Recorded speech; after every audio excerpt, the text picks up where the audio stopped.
Datang di channel ini dan selamat hari Minggu. Sahabat-sahabatku yang terkasih, dalam kehidupan kita terdapat suatu pilihan. Apakah kita mau memprioritaskan uang dalam hidup atau uang kita gunakan untuk kemuliaan Tuhan? Ada suatu fakta yang sangat miris sekali terjadi di negara ini, yaitu money politik atau politik uang di dalam pemilu. Yang mana para calon wakil rakyat membeli suara rakyat untuk kepentingannya. Mereka begitu membutuhkan suara rakyat, bahkan terkesan mengemis suara rakyat, sehingga terjadilah praktek politik uang atau money politik.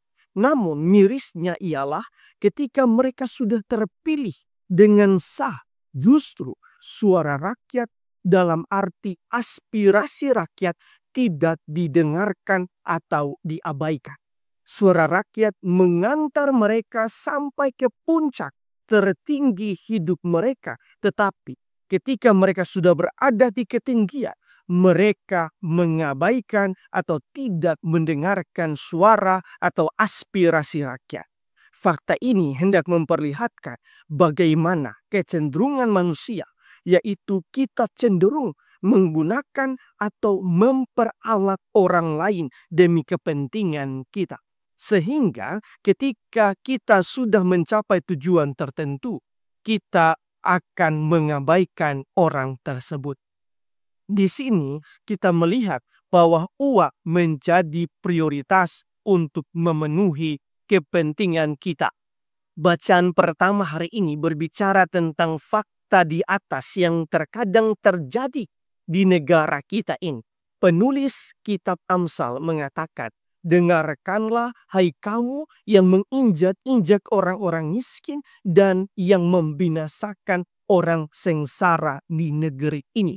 Dalam arti tertentu, penulis kitab Amsal memberi peringatan kepada orang-orang yang membeli orang miskin dengan uang.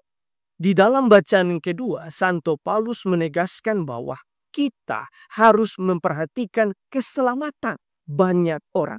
Ia mengatakan, panjatkanlah permohonan untuk semua orang. Itulah yang berkenan kepada Allah yang menghendaki agar semua orang diselamatkan.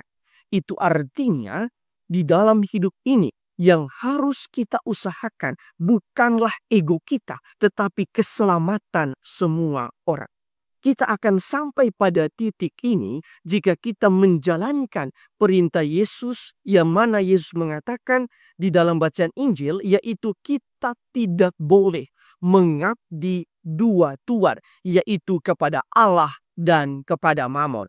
Tetapi kita hanya semata-mata mengabdi Tuhan.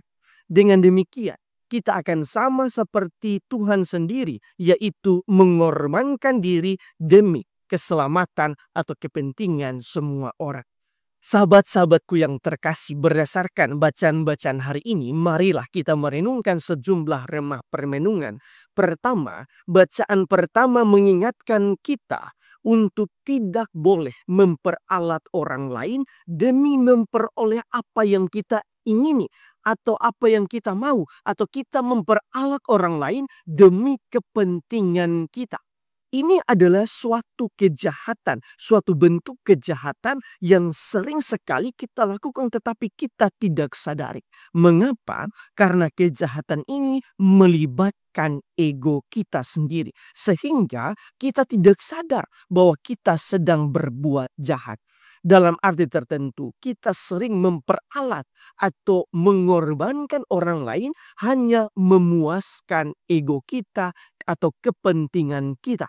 Wujud dari ego kita itu beraneka ragam, yaitu uang, ambisi, harta, jabatan, dan lain sebagainya. Karena itu, kita hanya bisa menjalankan kata-kata Santo Paulus, yaitu bekerja demi keselamatan orang lain jika kita mampu menyalipkan ego kita masing-masing. Marilah kita belajar dari Yesus sendiri yang mengorbankan dan menyalipkan egonya demi keselamatan semua orang. Kedua, Di dalam bacaan Injil, Yesus meminta kita untuk hanya berfokus mengabdi kepada Tuhan. Seperti bendahara yang licik di dalam bacaan Injil, kita membutuhkan harta duniawi untuk kelangsungan hidup kita di dunia ini. Tetapi janganlah harta-harta itu berubah menjadi mamon yang harus kita sembah, yang harus kita prioritaskan, yang harus kita kejar setiap hari. Tetapi sebaliknya, marilah kita menggunakan harta kekayaan itu untuk memuji dan memuliakan Tuhan lewat kebaikan, kepedulian, dan kasih kepada semua orang. Kita perlu sadar bahwa harta yang kita peroleh setiap saat itu adalah berkat dari Tuhan yang Tuhan titipkan. Ingat, Tuhan titipkan kepada kita semua. Karena itu, kita pun perlu menggunakan semua harta itu untuk kemuliaan Tuhan. Pada titik itulah kita bisa mengabdi Tuhan dengan hati dan seluruh totalitas diri kita. Karena kita tidak terikat oleh harta duniawi yang kita miliki. Tuhan memberkati kita semua.